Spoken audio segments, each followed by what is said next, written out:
This is not actually a fight, it's an exhibition. We're gonna do it again and hopefully we're gonna entertain the people. Floyd Mayweather retired in 2017 with a perfect 50-0 record and over $1 billion in career earnings. Now at 49, he is fighting again, and everything happening around that decision makes it one of the most painful stories in the history of sport. That is the tragedy of Floyd Mayweather, the comeback at 49. September 2017. Floyd Mayweather Jr. walks out of the T-Mobile Arena in Las Vegas with a 10th round stoppage of Conor McGregor on his record, a reported $275 million in his pocket, and a perfect 50-0. No losses, no close calls that the scorecards couldn't protect him from. No real reason to ever come back. And for 9 years, he didn't. Not professionally.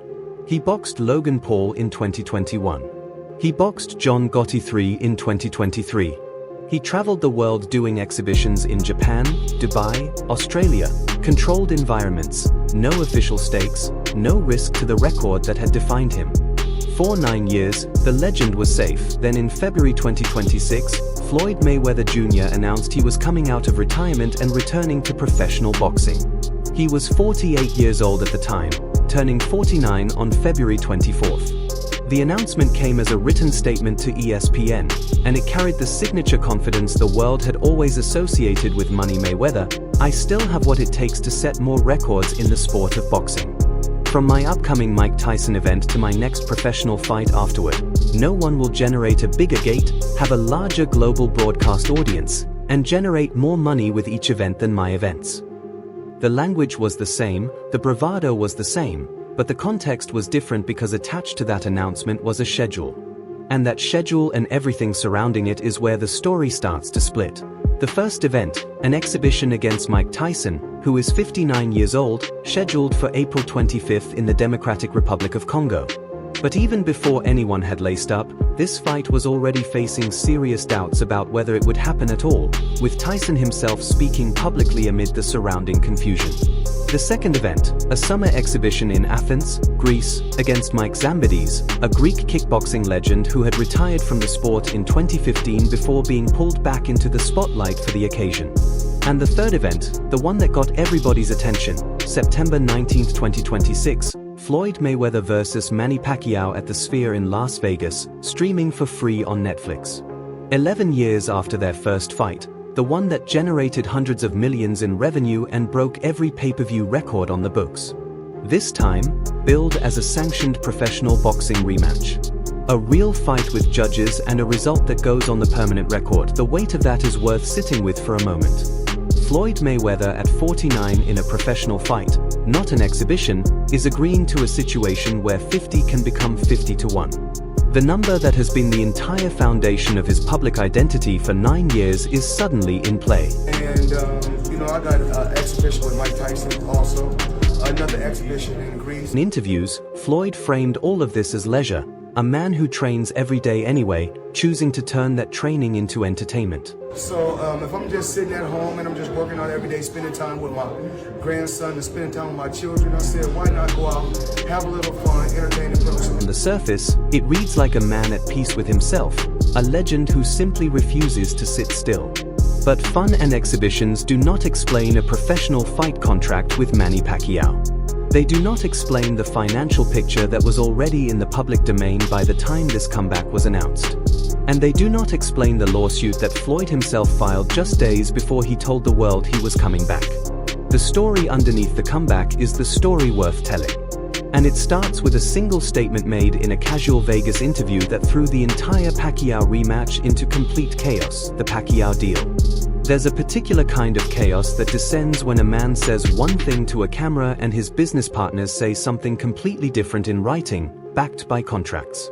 That is precisely what unfolded with Floyd Mayweather and the Manny Pacquiao rematch in the weeks surrounding his comeback announcement.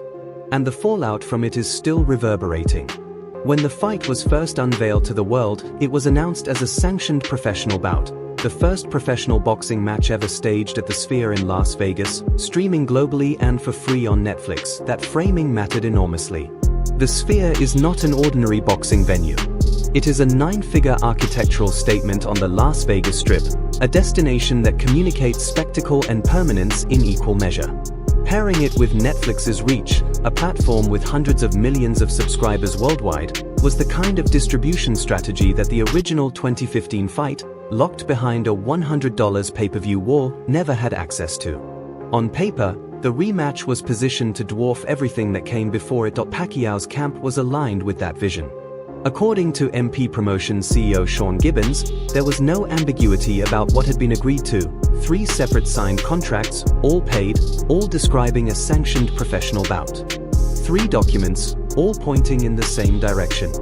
Then Floyd sat down for an interview with Vegas Sports Today and dismantled the narrative in 8 seconds. This is not actually a fight, it's an exhibition. We're gonna do it again and hopefully we're gonna entertain. Not a fight, an exhibition. Venue TBD. That single declaration, delivered with the casual confidence of a man who believes his word overrides paperwork, sent the entire rematch into a spiral of contradictions, accusations, and legal jeopardy. Netflix had announced a professional fight. Pacquiao's team had signed contracts for a professional fight. Floyd was now describing something else entirely in public. And the gap between those 2 realities could only be resolved one way: in court or with one party capitulating. The Pacquiao camp chose neither. Sean Gibbons' position was immovable, reclassifying the bout as an exhibition after contracts for a professional sanctioned fight had already been signed and paid would constitute a breach of those agreements. 3 contracts, legally binding. No renegotiation was on the table. Pacquiao himself made clear that the stakes were not abstract. For Manny Pacquiao, the 2015 fight remains a wound that has never fully closed, a majority decision loss he has disputed since the night it happened. He had spent years away from the sport, returned to competition in 2025 and fought to a title-level draw, and saw the rematch as the moment to rewrite the record permanently. His camp's message could not have been more pointed: I want Floyd to be forever haunted by the one loss on his professional record and always remember who gave it to him. That is the voice of a man who has no interest in a scripted spectacle. That is a man who wants a result. What gives the entire situation an even sharper edge is what the reports revealed about money already exchanged. By the time Floyd was publicly calling the fight an exhibition, he had allegedly already taken a cash advance on his fight purse. Collected money from a deal he appeared to be publicly unwinding. The pattern, receive payment first, reframe terms later, was not lost on anyone watching, and the reaction online was a torrent of accusations ranging from contract breach to outright fraud. What the Pacquiao drama reveals underneath all the contractual chaos is a man maneuvering desperately around consequences, trying to extract the financial benefit of a professional fight while eliminating the legacy risk of one. The question that demands an answer is why? Why would Floyd Mayweather, 50-0, financially untouchable in every story he ever told about himself, be trying to reshape the terms of a deal he already signed and already got paid for? To understand that, you have to go back to December 2025 and a Business Insider investigation that changed the way the world reads the name Floyd Mayweather, the billion-dollar earner and the debt-filled life. There is a particular breed of financial tragedy that is uniquely modern, uniquely American, and uniquely devastating. The story of a man who earned more money than most countries will ever see in a single year and still found himself drowning in the wake of it. Floyd Mayweather's version of that story is one of the most meticulously documented and one of the most grimly instructive examples in the entire history of professional sport. Over the course of his professional boxing career, Floyd Mayweather earned over $1.2 billion in fight purses. The 2015 Pacquiao fight alone is reported to have brought in over $250 million. The McGregor fight in 2017 added over $275 million more. He was, by any objective measure, the highest-earning athlete on the planet for the better part of a decade. And the lifestyle he built to match those earnings was not understated. Bugattis and Rolls-Royces parked in front of mansions, Richard Mille watches worth hundreds of thousands of dollars each worn casually on training videos, a private jet called Air Mayweather, a Las Vegas strip club named Girl Collection, mansions in Beverly Hills, Miami, and Las Vegas. Cash stacks photographed and posted to Instagram like wallpaper, not just as wealth, but as a declaration, as an identity, as living proof that a boy from Grand Rapids, Michigan, who grew up poor, had escaped every version of his original life. Then December 2025 arrived, and Business Insider published an investigation into what Floyd Mayweather's post-boxing financial life actually looked like beneath the surface. what it revealed was not a portrait of a man comfortably insulated by generational wealth. It was something far more turbulent, and the details were drawn entirely from public records, court filings, and property databases, which made them impossible to wave away. In 2024, Mayweather took out a $54 million high-risk loan at approximately 9% interest from lender Don Hankey, a structure cross-collateralized against 14 homes, the Las Vegas strip club, and the private jet simultaneously. The breadth of assets tied to a single loan of that size is the signature of a man navigating a cash flow problem, not building a portfolio. The real estate picture was equally troubled. 2 commercial property foreclosures in the span of 18 months, an LA warehouse purchased in 2022 that went into default by 2024, and a Las Vegas property sold at auction back to its original owner. The Las Vegas strip club building was at risk over more than $52,000 in unpaid property taxes and penalties. The Gulfstream private jet, Air Mayweather, itself was sold in December 2025. Beverly Hills and Miami mansions were sold to partners.